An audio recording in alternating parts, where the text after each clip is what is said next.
Boker Tov, Beshem Hashem, la Sevenatzach, la Agdil Torah, ou les Adira, Betachlit, Shalirat Shamayim, Bezrat Hashem, on est aujourd'hui le Yud, le 10 du mois de Av et le 2 du mois d'août. Les Haïm Tovim ou Shalom, on vient de sortir du deuil de Tisha B'Av, qui en réalité, ce deuil-là se perpétue toute l'année. Seulement, on a ici une grande mitzvah, c'est d'être Sameach toute l'année. Alors j'en dirai juste quelques mots avant de commencer le cours, puisqu'on est mercredi aujourd'hui, et le mercredi en général, je suis à Natania tous les mercredis. Mais là, exceptionnellement, je suis ici, donc c'est moi qui fais cours. Leilou Nishmat, Todin Chamesha Batoriyat Kuka Alea Shalom. Félix Max Ben Esther, Manilotoé. Leilou Nishmat, c'est de qui la Askara aujourd'hui?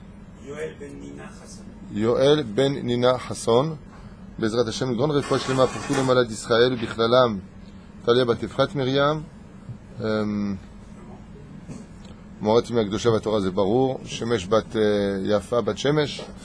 J'aimerais aussi remercier par cette occasion ceux qui nous soutiennent par PayPal. Alors comme je le répète encore une fois, il y a ceux qui ont le mail qui apparaît, donc je peux leur envoyer un message. Il y en a d'autres, il n'y a pas de mail, comme Gladys Seban, qui nous a fait un virement, donc je remercie vraiment. Toda Rabba, Tiskunezot Masim Tovim. Ça c'est la première chose. Il y a aussi Jérémy Soussan, qui nous a fait un virement. Bezrat Hashem, Toda Rabba Mikol Alev, qu'Akadosh Baruch Hu vous le rende au centuple. Il n'y avait pas de possibilité de le... Voilà. Une grande réfoua shlema pour Mordechai, Ben Yosef, Ben Chaya, Bat Eliezer, Yehuda. Anna Elna, Bezrat Hashem, Refanalo, Achlama Meira, Haim Tovim, Shalom, Bakom Nikol Kol, Vechen Yelason Lomar, Amen. Voilà.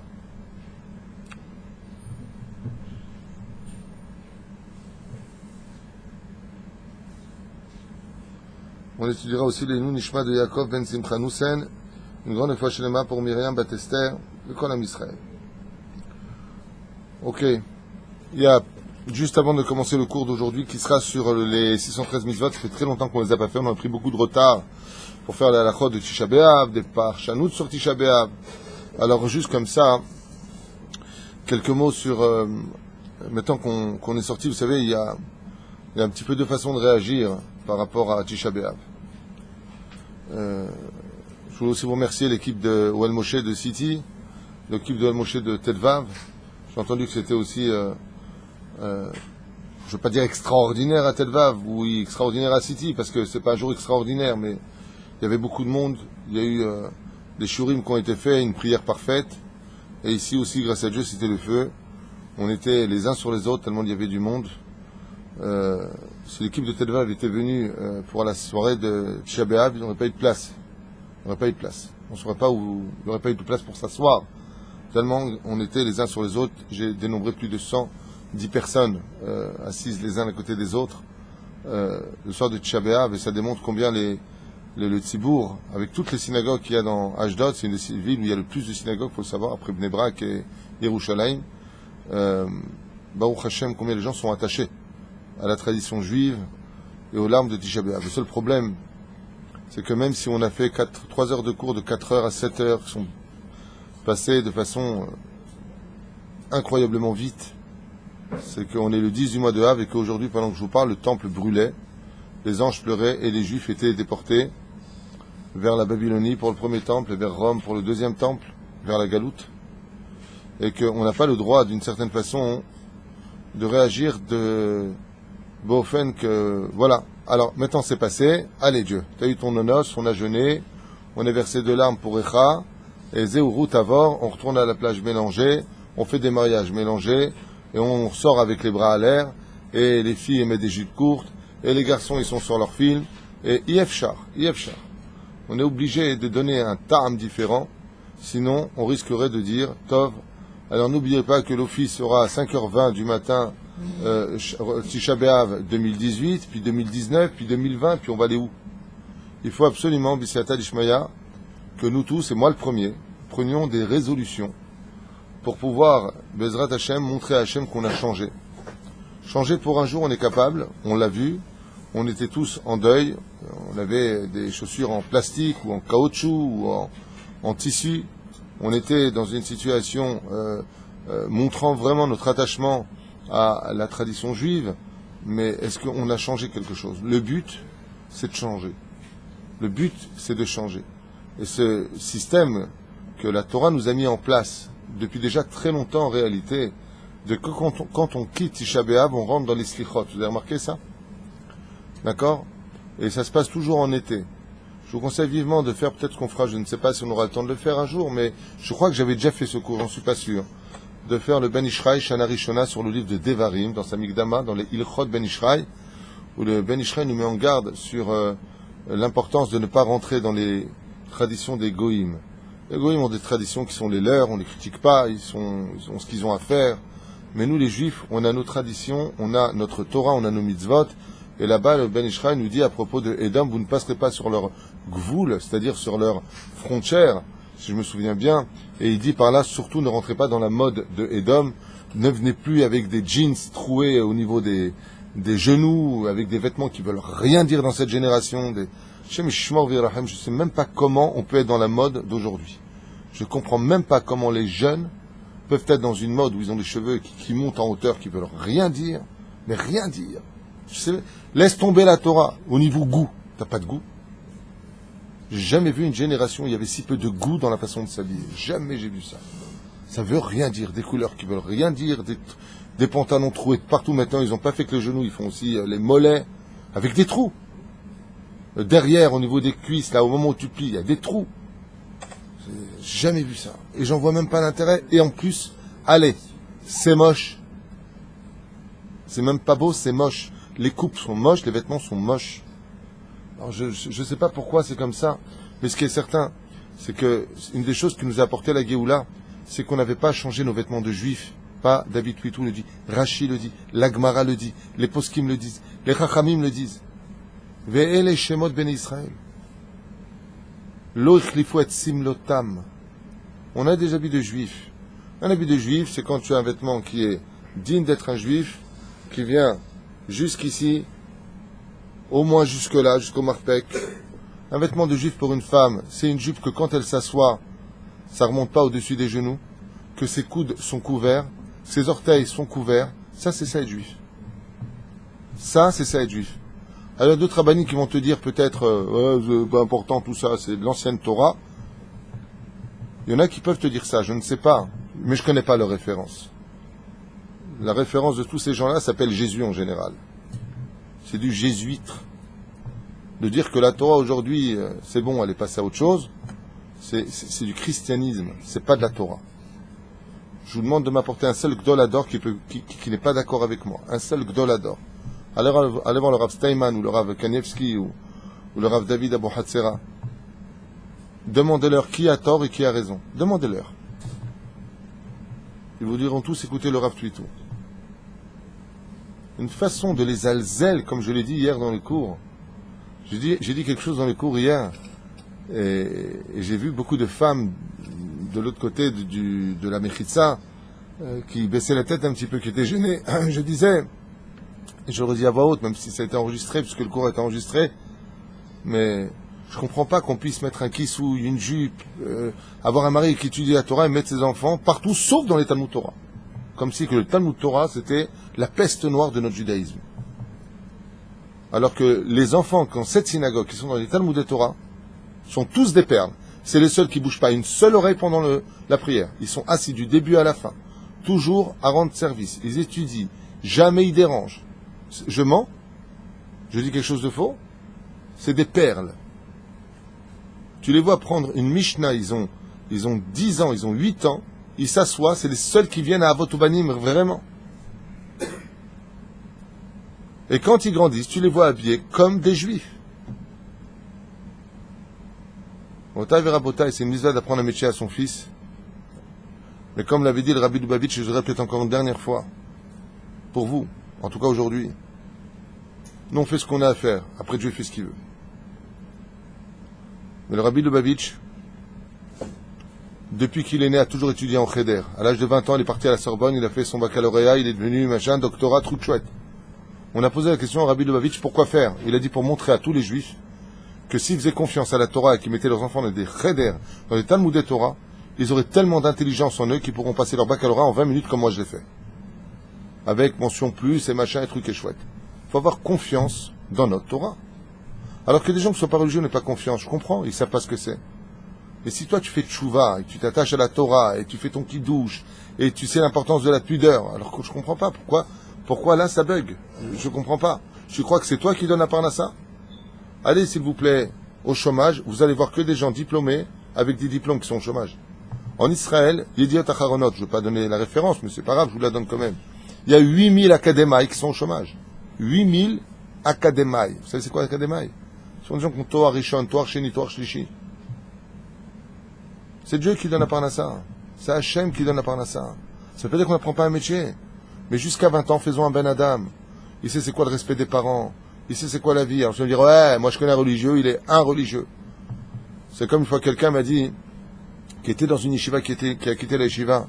Il était dans une grande yeshiva à Yerushalayim. Ouais. Il m'a dit, mais arrête. On était au cinéma. Je lui dis qui? On était plein. Je lui dis combien? On était 16. Combien de Bachouri Yeshivot? 400. Ça fait combien de pourcents? 16. Ouais. 16. 16 sur 400. Ouais. 4% au cinéma. 16 sur 400. Vous comprenez ce que je veux dire? Alors c'est vrai que dans une yeshiva, tu vas avoir peut-être un mec homo, ou alors tu vas avoir un mec qui prend de la drogue, ou un mec qui fait Zer Alevatala. Ouais, j'ai pas dit non. La Gemara elle dit sur 1000 qui rentrent, il y a un qui sort bien. Ah bah de façon générale, les autres sortent bien. Le Bachouri Yeshivot, de façon générale, sortent bien.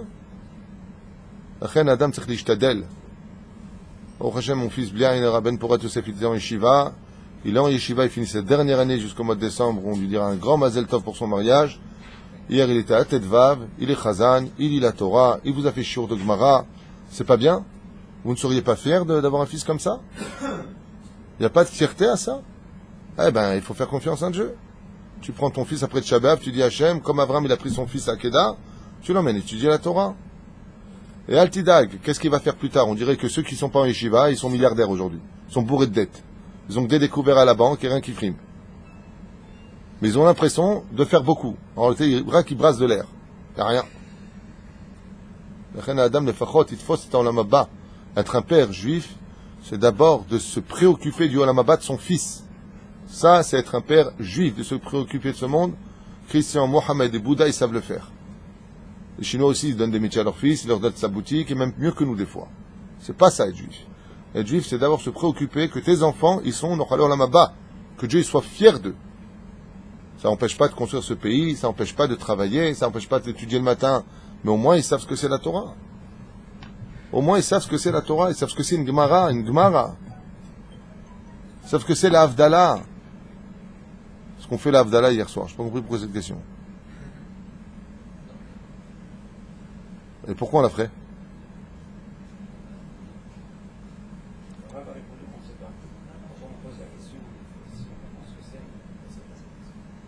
Les gens confondent entre Yom Kippourim et Tisha B'Av, entre Ben HaMetzarim et la période du Homer, Sfirat HaOmer.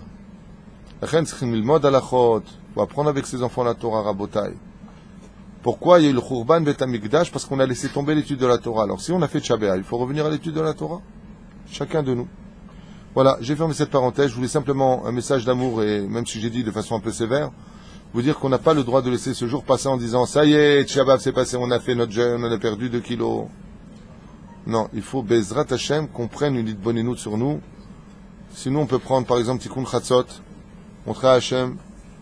Si Bezrat Hashem on peut prendre sur nous le Shlom Bayit, le Shlom Bayit. Savoir se dire qu'on s'aime, d'arrêter de se fâcher tout le temps, calmer nos nerfs. Si Bezrat Hashem on arrive à ça, Yud Varim Niflaim. Parce que si on fait des cours qui sont super et que ça change rien dans ce qu'on est, alors on sera pas mieux que des bons films de cinéma. Moi je me pose toujours la question quand j'entends des gens qui disent super cours hier. Hier soir, il y a des gens qui m'ont envoyé des messages. Rav Tuitou, super cours de 3 heures, super cours. Mais qu'est-ce que j'en ai à faire moi qu'il soit super le cours? D'abord si le super c'est la Torah d'Hachem, c'est pas à moi. Mais si tu me dis que ça t'a changé quelque chose, alors il est super. Mais si tu changes rien, en quoi il est super le cours? Ah, d'avoir épuisé le temps, d'avoir tué le temps. C'est ça. Alors, c'est ça le truc. Vous comprenez ce que je veux dire? לכן שנזכה בעזרת השם לחזור בתשובה באמת. באמת באמת. לחיות בשלום, לאהוב אחד את השני, ואהבת לרעך כמוך. Et des fois, il faut remettre les pendules à l'heure. Des fois, il y a des choses qui ne vont pas, alors on remet les choses à leur place. Aval tout be'ahava, lechaim tovim shalom. Amen. Ce soir, oui, effectivement, il y a un cours pour les jeunes. C'est encore un débat, mais bon, ce sera certainement accompagné d'un cours aussi.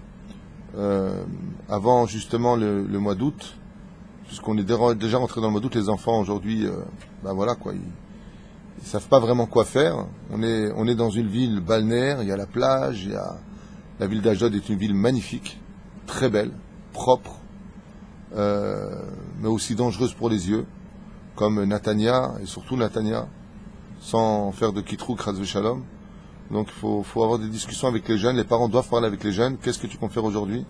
Peut-être prendre 2 jours de vacances et d'emmener un peu dans le Golan, passer du temps avec eux. C'est là. Même ceux qui n'ont pas de moyens, ils se font conduire par le bus. C'est pas grave. Aval, passer au moins une journée avec eux. Les occuper, parler avec le cœur de vos enfants. Ne pas les jeter stam dans la rue, parce que dans la rue, ils peuvent perdre très facilement beaucoup de spiritualité. C'est Nora Ve'ayom ce qu'on voit. Nora Ve'ayom. On marche comme des zombies sur le trottoir, on fait les allers-retours parce qu'ils s'ennuient, c'est compliqué. Il y a trop de vacances. Par contre, dans le Talmud Torah, c'est bien. Combien ils ont de vacances? 20 jours. Pas 2 mois. Dans le Talmud Torah, ils quittent le Talmud Torah et les yeshivot la veille du 9 Av et ils reprennent le Aleph du mois de Elul. Ça, c'est intelligent. Mais de laisser les enfants 1 mois et demi de vacances, 2 mois de vacances, il y a de quoi en faire vraiment des batlanim beidar garishona. C'est une grave erreur du gouvernement israélien de laisser autant de vacances à ne rien faire, à tuer le temps. Alors aujourd'hui, on a l'ami iPhone, le iPhone, dans les mains de tous les jeunes qui passent leur temps sur Internet à perdre leur vie, leur temps et leur judaïsme à regarder des choses vaines. Zéo, Zahaim. C'est ça les vacances. Avec un peu de plage, un peu on bouge, un peu on va à la foire du trône israélienne, à Tel Aviv, il y a une grande foire du trône. Aval zéo zé, c'est l'onachon. C'est-à-dire, Bezrat Hashem le kachat zman, même si vous travaillez, d'abord vos enfants. Rien ne passe avant l'éducation des enfants. Une petite Mishnah, une petite halakha avec vos enfants, vous les appelez, tu es où, qu'est-ce que tu fais, à quelle heure tu rentres, viens manger à la maison, on mange pas dans n'importe quel endroit. Tiens, et là, je vais m'arrêter là parce que sinon on va finir l'heure comme ça. Mais c'est plus important qu'un cours ce que je viens de dire. Parce que c'est la vie. On est dans la paracha de Vaïtranan, mitzvah. Donc il y a 12 mitzvot assez et 8, pardon. Il y a en tout 12 mitzvot dans cette paracha, 8 assez et 4 lota assez. 8 positives, 8 positives et 4 négatives. On va essayer d'en faire quelques-unes. Lo l'itavot davar shel chavero, c'est une mitzvah donc négative.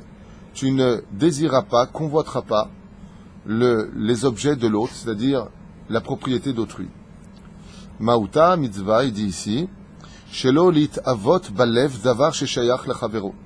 On ne parle pas de lui prendre, parce qu'il y a 2 façons de voler une personne. Il y a lui voler goufa, c'est-à-dire lui prendre l'objet, et il y a lui voler dans son cœur, comme tu dirais, moi aussi j'aimerais bien avoir ce qu'il a.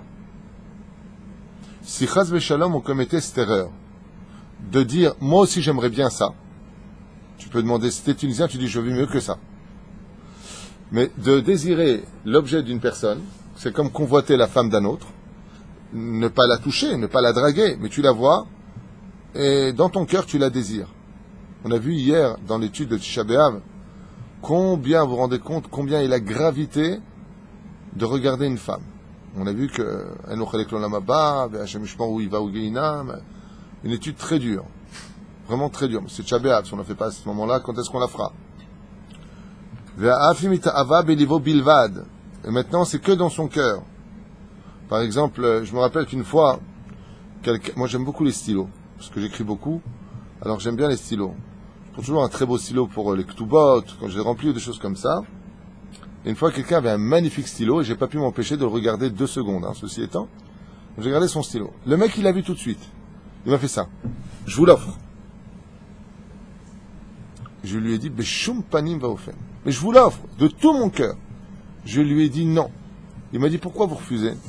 Je lui ai dit, parce que je l'ai désiré. Je vous parle de ça il y a peut-être 10 ans. Il avait un super beau stylo, et j'adore les beaux stylos. Et il a vu que j'ai gardé son stylo, et j'ai trouvé vraiment beau. Je n'ai pas convoité. J'ai dit, maximum, moi aussi, je m'en achète un, au maximum. Il m'a dit, non, je vous l'offre. Je veux vous l'offrir. Vous avez écrit la Torah avec. Je lui ai dit, non, je peux pas. Pourquoi? Je lui ai dit, parce que je l'ai convoité avec mes yeux. Si je le prends, je continue le Issour. Assourli. Assourli la kachatuto. Kachayamas. כיצד להשיג מחברו דבר, הן על ידי קנייה או דרך אחרת, עבר בלב זה. même devenir le lui acheter, עבר בלב זה. ואם מוציא מחשבתו אל הפועל, שהפציר בחברו מחר לו עבר, גם על לא תחמוד, et si maintenant il passe à l'action, il passe de לא תתהווה à לא תחמוד, תחמוד, c'est chomed, il vient le prendre, il a agi en conséquence. גם זה יהיה באיסור חמור. On n'a pas le droit. Mais c'est là. Ce sont des choses qu'il faut retenir. Comme par exemple, je passe devant une maison magnifique et j'ai de grands moyens. Je regarde la maison. Je vais voir le mec, sa maison, elle coûte 3 millions de shekels. Là, elle a une belle maison, elle coûte 3 millions de shekels. Je tape à sa porte. Je lui dis, je t'achète 5 millions de shekels ta maison. Est-ce que j'ai le droit ou pas? Lui, il est content. Lui, il te dit 5 millions de shekels. Je récupère 3 millions et j'ai encore 2 millions pour m'acheter une autre maison. Que Dieu te bénisse. Assour ou moutard? Hein? Pourquoi assour? Concrétiser sa convoitise, non? Est-ce que c'est pas concrétiser sa convoitise,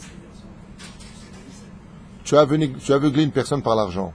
Le mec était chez lui, il était très heureux. Sa femme était très heureuse. Tu viens, tu lui proposes plus. Lui, t'as rien demandé. S'il y avait marqué les mechira, zeken. Aval de venir convoiter une personne et de l'acheter, c'est aussi un issour. S'il y a marqué les mechira, on a le droit de surenchérir comme ça, de venir et de dire, vas-y, prends tes valises, sors ce soir. Quel? Et si c'est pas le biais de l'intermédiaire qui vient proposer.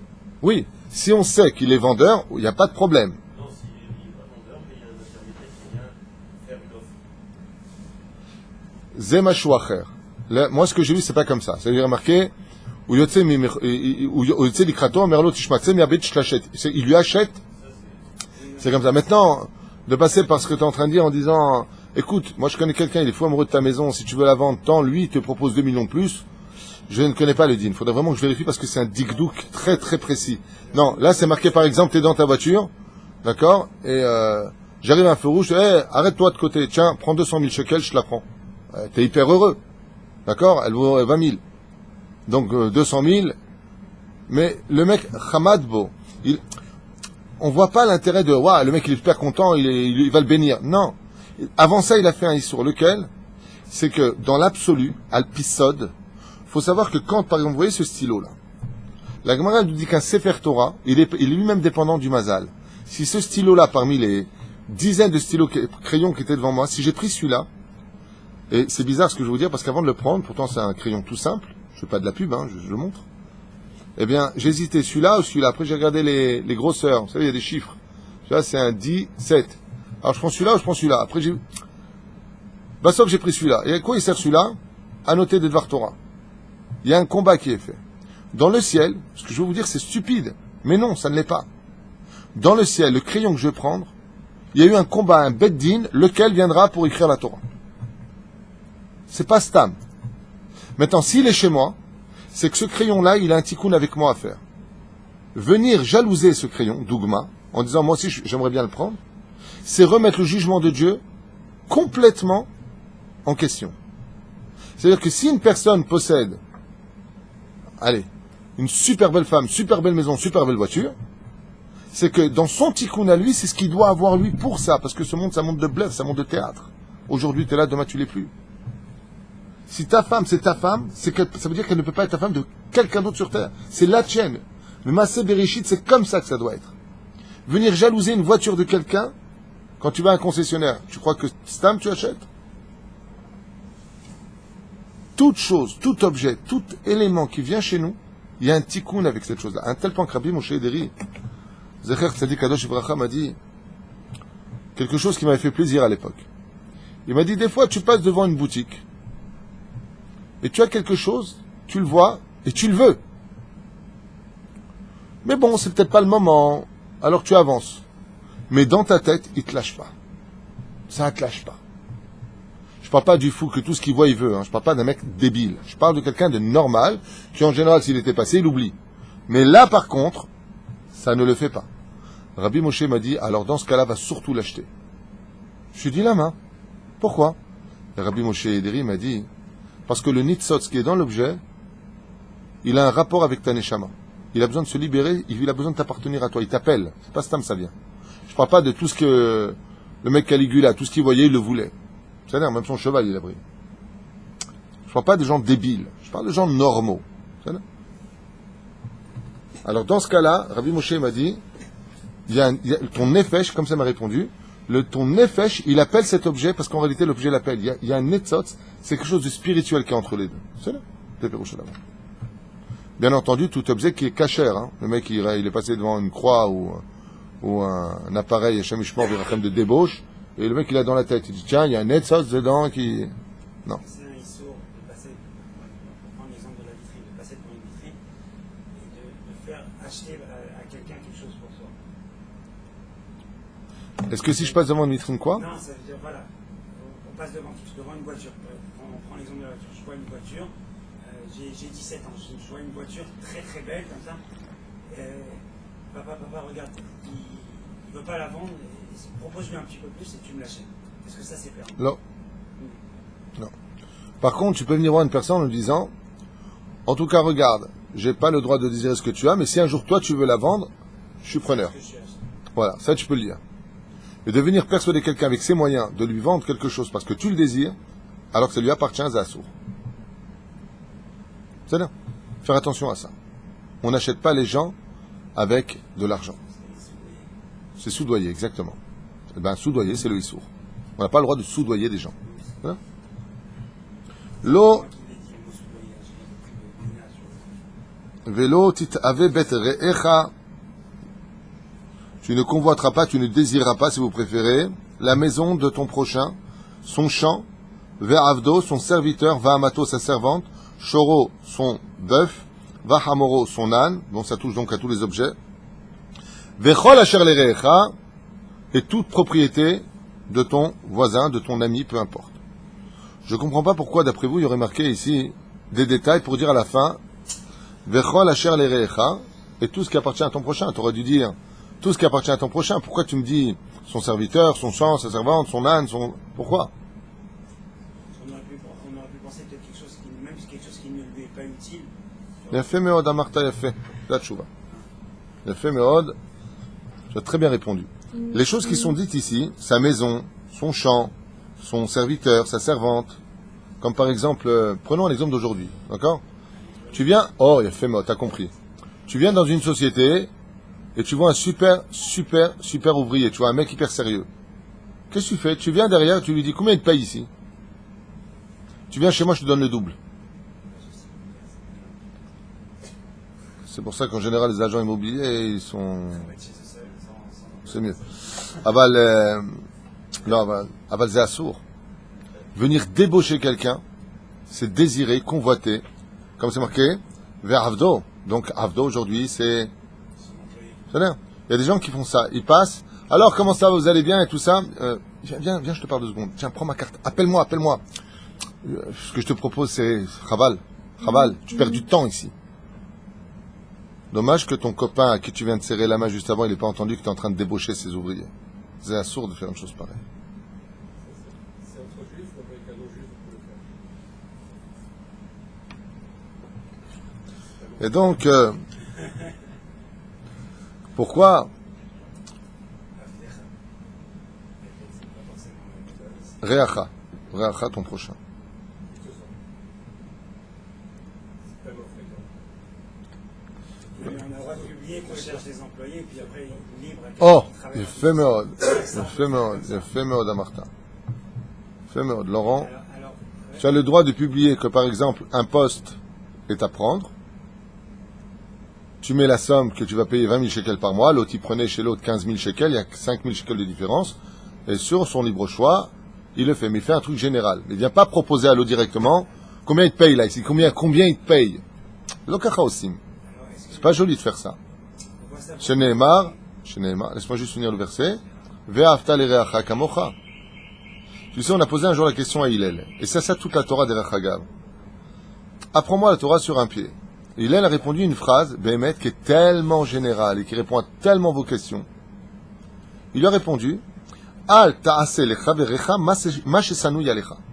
Ne fais jamais à quelqu'un d'autre ce que toi, tu n'aurais pas voulu qu'on te fasse. Est-ce que toi, si tu avais maintenant, imagine comme ça, le mec, il vient voir un tel, et combien il te paye par mois? 5 000. Viens chez moi, je te donne 10. Et il le forme, il est super content, il commence à travailler. Il y a un autre client qui vient, il dit, comment tu payes chez lui? 10. Viens chez moi, je te donne 15. Ah ah! Qu'est-ce qu'il lui dit? Espèce d'ingrat, moi tu prenais 5 là-bas, je te laissais comme un clochard, je te prends chez moi, je te donne 10, tu vas travailler chez l'autre pour 15. T'as pas de la gratitude. Il a juste oublié que lui, il a fait la même chose. Le principe de la Torah, si un jour vous avez des questions, vous n'avez pas de réponse. Hillel Azakan a dit tout le clal de la Torah. D'accord? Et c'est valable pour les maris et les femmes dans les couples. C'est valable pour l'éducation. C'est valable pour le travail. C'est valable dans tout. Dans le voisinage, toi et ton voisin. Est-ce que toi, tu aurais voulu qu'on te le fasse? Pose-toi toujours cette question. Est-ce que toi, tu aurais voulu qu'on te crie dessus?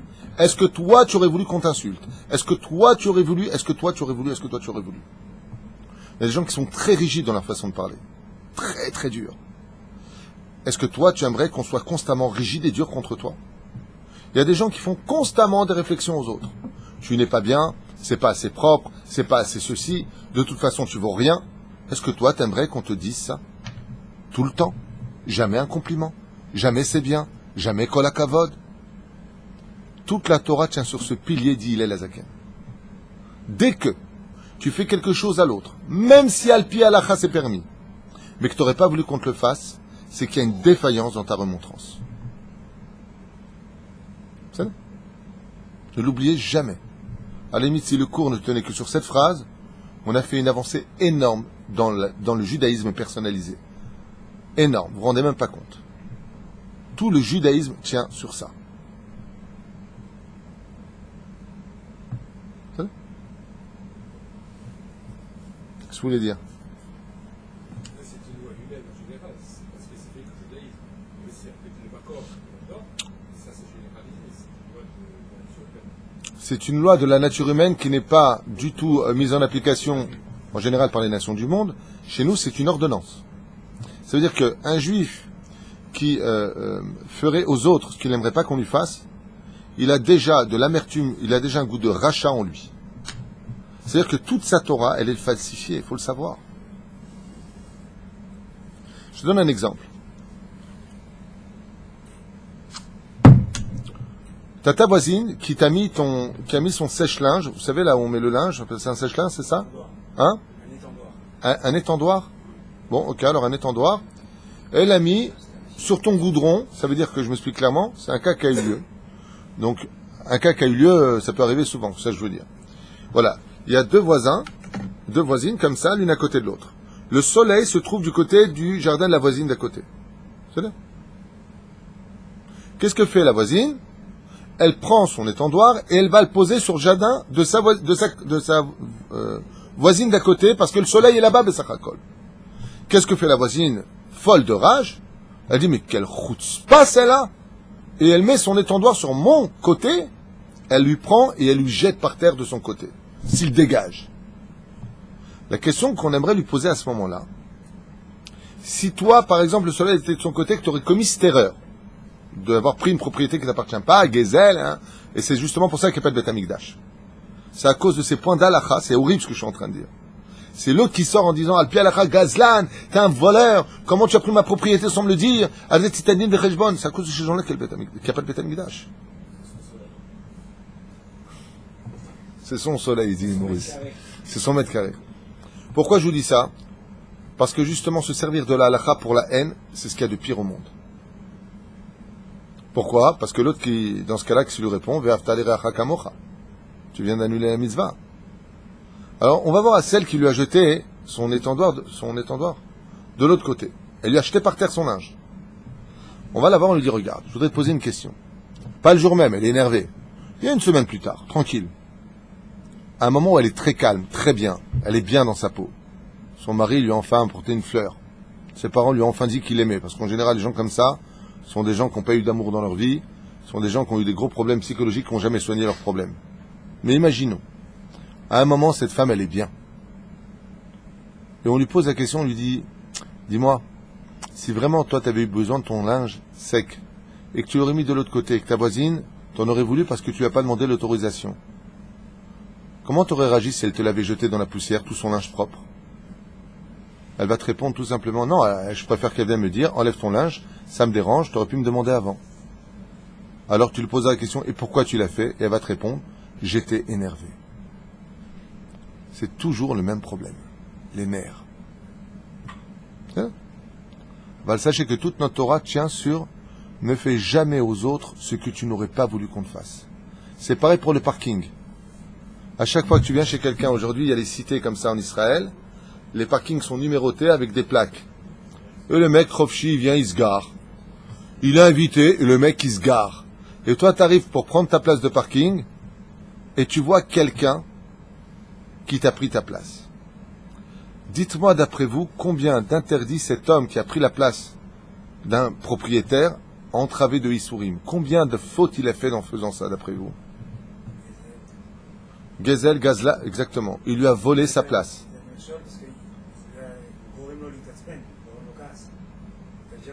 Quand il vient, il prend sa place. Bon, ça, il est pas, ça s'appelle Nezek Bagrama, c'est pas valable. Mais dans Gazelle, oui, il a pris une place qui lui appartient pas, effectivement, il a volé une place. Après. Il y a un autre Gazelle Zman aussi, parce qu'il va sortir de là. Le fait Maudidi, il fait perdre du temps, il saura pas où se garer. Ma encore. Hein? C'est tout donc une question de Gazelle pour vous? Non, il y a aussi plutôt le Ve'aftali re'acha kamocha. Est-ce que toi, tu aurais voulu qu'on te prenne ta place de parking, Bémet? Vous savez combien c'est dur quand tu viens pour te garer, tu es fatigué, tu arrives pour te garer, et tu as un mec qui te prend la place. Et tu as un mec qui te prend la place. Et toi, maintenant, tu sais pas où te garer. Ne fais pas à autrui ce que tu n'aurais pas voulu qu'on te fasse. C'est ce qu'on est en train d'étudier par Parashat Vaïtranan. Non, il n'y a pas que ça. Il y a quelque chose d'immoral de faire une chose pareille. Surtout avec les je m'en foutistes. Il y a des gens, la vérité, ils méritent vraiment 2 claques. Il y a des gens, c'est des je m'en foutistes. Ils se garent, ils en ont rien à faire. Au moins, une fois j'ai trouvé quelqu'un, il n'était pas je m'en foutiste. Il a fait un gazelle, mais gentleman. Il s'appelait Arsène Lupin. Il a pris une place de parking. Il a laissé son numéro. Non, c'est pas une blague. J'ai trouvé ça génial. Il a marqué comme ça. Si le propriétaire vient, appelle-moi, je descends tout de suite. Bon, au moins, il y a quelque chose de sympa. Donc, on l'a appelé, et la personne dit, oui, je m'excuse, Animitstaer Meod, il m'a dit, chut, il est venu enlever sa voiture. Quand il est venu, je lui ai dit, Kol HaKavod. Je lui ai dit vraiment, Kol HaKavod. Pourquoi? Parce que moi, il y a du savoir-vivre. C'est pas bien ce que tu as fait, mais j'imagine, comme il y a beaucoup de voitures aujourd'hui, c'est pas comme avant. Avant, il y avait une voiture par famille. Aujourd'hui, il y a une voiture par enfant, par mère, par père, par frère et sœur. Heureusement qu'il n'y a pas le seigneur qui a sa voiture. Et on s'en sort plus. Mais c'est vrai que dans une famille, il faut plusieurs parkings aujourd'hui. Donc, on n'a pas de place. Résultat, faire attention. Et en plus, c'est marqué, Lolachnot, En Chanaya. Comme des fois, il y a des boutiques. Ouais, il y a marqué comme ça, ne pas stationner. Le mec à 1h du matin, il met la voiture là-bas, il va en boîte. C'est moi à 2h du matin. Ils viennent pour livrer la marchandise. Et ils n'ont pas où se garer. La sourd. Dina de Malchuta Dina. C'est marqué ne pas te garer, ne te gare pas. C'est pas marqué pour les sourds. C'est pas marqué pour les aveugles. C'est marqué pour les gens qui comprennent. Respecte la propriété de l'autre. Tu n'as pas le droit de prendre une place de parking qui n'est pas la tienne. Et si tu le fais, parce que vraiment tu n'as pas le choix, mets un mot, appelez-moi dès que vous venez. Tu n'as pas le droit de laisser une personne dans la rasera. Alors qu'est-ce que ça fait? Ça fait que comme ça, j'ai vu de mes yeux un truc incroyable. Il y a un mec qui s'est garé dans un parking qui ne lui appartenait pas. Le propriétaire est venu et il l'a coincé. Et il a coincé, ce qui fait que le mec, quand il est venu, ben, il peut pas sortir. Il peut pas du tout sortir. Et il s'énerve, et il s'énerve, et il s'énerve. Et il klaxonne, il klaxonne, il klaxonne. L'autre, il descend et ça fait des bagarres. Ok, j'ai eu tort, mais t'avais pas à me coincer, tu m'as fait perdre une demi-heure. Est-ce que c'est bien ou pas bien de faire ça? Le bien de cette histoire, je vais te dire où il est. Il y a des gens, malheureusement, Maurice,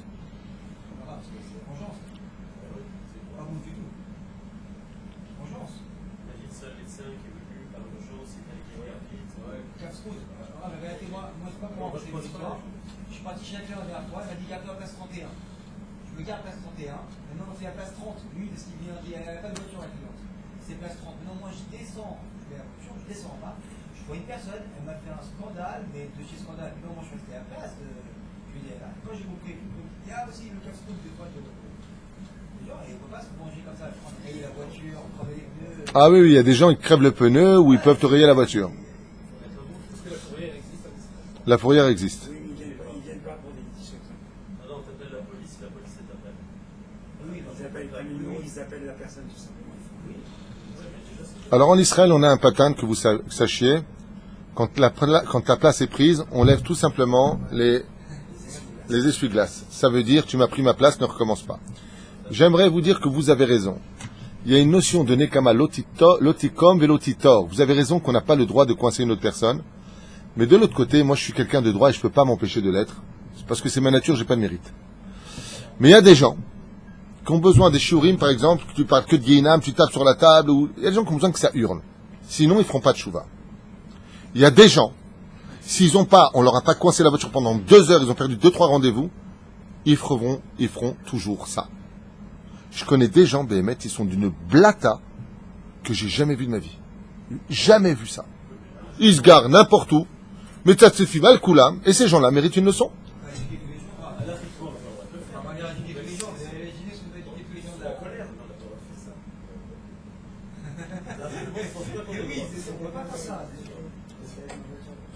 Shalom, est-ce qu'on a le droit, si quelqu'un t'a pris ta place de parking, de le coincer?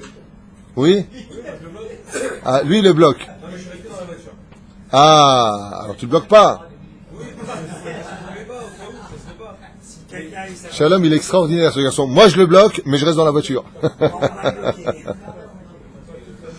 Vas-y, tzaddik, ou?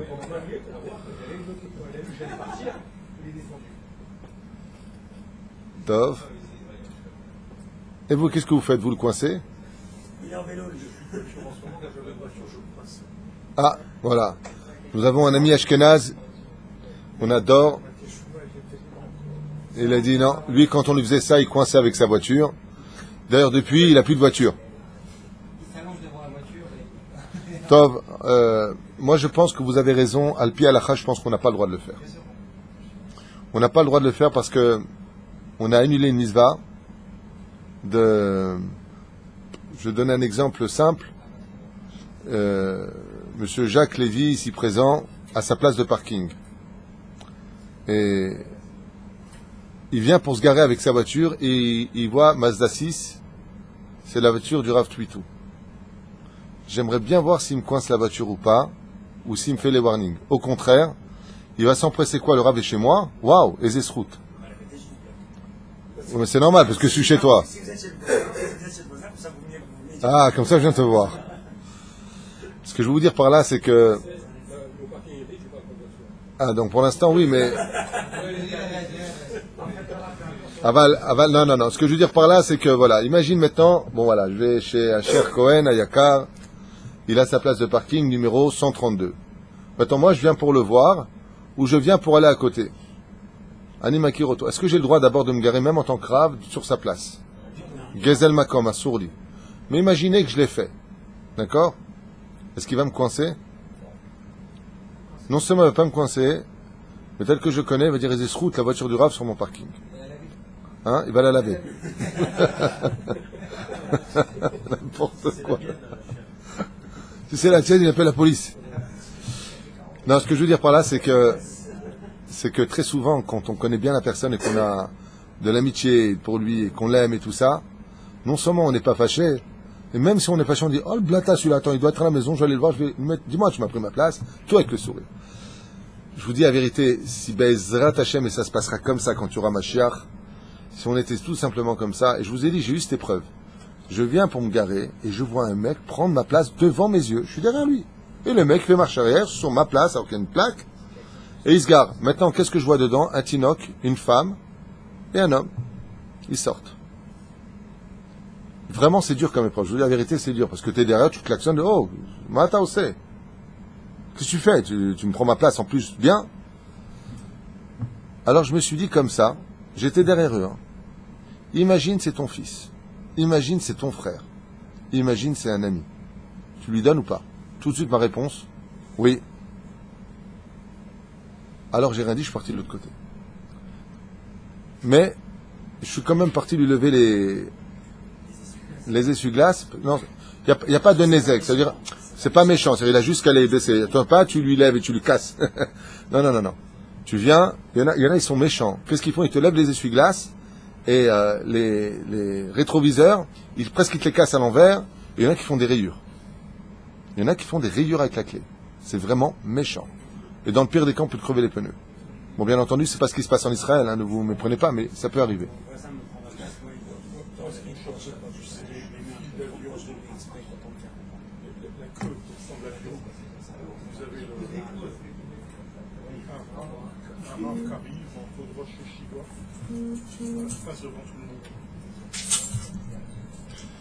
Alpi Halacha, je vais juste répondre. Rappelez-moi votre prénom, cher ami. Baruch, effectivement. Baruch, il dit, est-ce que c'est normal quand on fait la queue pour prendre l'avion, qu'on attend désespérément à la sortie d'Égypte tellement c'est long avec la sécurité, qu'un Rosh Yeshiva il passe devant tout le monde avec ses ouaves, enfin avec ses élèves, je sais pas comment on appelle ça, même tout seul, il passe devant tout le monde. Et pourquoi il passe devant tout le monde? Non, mais en général, il y a des gens qui passent parce qu'ils sont prioritaires. Par exemple, ils ont... Alors, je voudrais juste te répondre. Regarde, Alpi Halacha, de doubler une file, c'est un sourd. Par exemple, tu as un feu rouge, tu as 10 voitures devant toi. Qu'est-ce que tu fais toi? Tu avances à la deuxième et tu forces le passage. Les filles Halacha, c'est un sourd. Une fois de plus, est-ce que toi qui es dans la file en train d'attendre, si tu étais à cette place, tu aimerais que quelqu'un te le fasse? Ça veut dire que si lui il passe, toi tu vas te bouffer le feu rouge. Mais dans l'avion, la notion de l'avion, il n'y a pas de notion de gazelle, puisque de toute façon, il faut que tout le monde monte pour que l'avion avance. C'est l'homme échané. Ah. Alors toi, j'ai compris, quand tu attends pour l'avion, on peut tous te dépasser, de toute façon, il ne partira pas sans toi. D'accord. Avalara Ayon ou Kacha, non. Si cette personne-là n'a pas, par exemple, pourquoi moi je passerai avant toi? J'ai pas fini, Baruch. Ouais, là, Baruch, il est pas content car un barbu l'ait dépassé. On voit vraiment qu'il a les nerfs depuis tout à l'heure. Il me dit, c'est pas l'exemple. Ouais, ça fait longtemps que il m'a pris pour Mireille Dumas là. Ah, tu lui dis quoi? Et qu'est-ce qu'il te répond?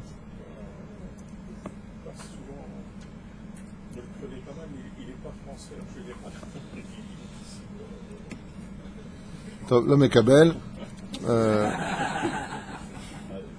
un pur Moti Shemra, on n'a rien entendu. Ouais, alors, non, mais juste pour répondre à la question, un des plus grands maîtres contemporains que le peuple d'Israël a eu le mérite d'avoir dans sa vie, ça a été Rabbi Yehuda Tzadka, Zecher Tzadik Kadosh Livracha, qui était contemporain du Rav Ben Zion Abba Shaul, du Rav Ovadia Yosef. C'était le Rosh Yeshiva de Porat Yosef, un très très très grand Rav. C'était aussi le Rav de mon Rav, Rabbi Yehuda Tzadka, Zecher Tzadik Vekadosh Livracha. On racontait de lui que quand il allait à la poste, il se cachait pour que personne lui fasse honneur et qu'il attende comme tout le monde son ticket. Qu'est-ce qu'il faisait? Il prenait le ticket à la poste, il restait pas à la poste, il restait en dehors de la poste. Et tous les gens qui passaient lui embrassaient la main. Il était considéré comme un des plus grands gdolador. Le Rabbi Yehuda Tzadka était un homme extrêmement kadosh. Et pourquoi il se mettait dehors? Maïta Sibato, hein, qui se mettait dehors, pour ne pas qu'on le fasse passer parce qu'il avait la Torah. Donc, Bevada est que quand on est un homme de Torah, on doit être l'exemple, on doit suivre, et on doit. Des fois, il arrive aussi, je te dis la vérité, imagine que ce soit un très grand rave qui arrive, et tu te retournes et tout le monde voit que c'est un très grand rave. Il est conventionnel que tout le monde le voit d'un rave passer. Pourquoi? Parce que l'étude du rave est plus importante que tout. Donc s'il a fini avec ses valises, en plus il y a plein de femmes autour de lui, c'est caché l'eau. Nous, l'or pas là, nous. Mais là où je te rejoins, c'est que laisse-moi t'inviter à le faire, mais ne le fais pas toi-même. C'est ça que tu veux dire. Maintenant, il y a d'autres cas où il faut juger aussi les kafsrout. Par exemple, si j'ai déposé mes valises, avant, on pouvait déposer ses valises, on venait les prendre à la maison, donc quand tu passais, tu faisais pas la queue. Directement au dalpak. D'accord? Il y a aussi les prioritaires, ce qu'on appelle les premières classes. Ceux qui ont un manouille, ce qu'on appelle gold, le abonnement gold. Donc eux, ils font pas la queue non plus, ils ont un truc spécial pour eux. Il y a ceux aussi, et là je voudrais te répondre, ça m'est souvent arrivé, que tu fais la queue comme tout le monde, et je me suis fait souvent gronder pour ça, mais heureusement que la sécurité leur dit non, il a déjà fini.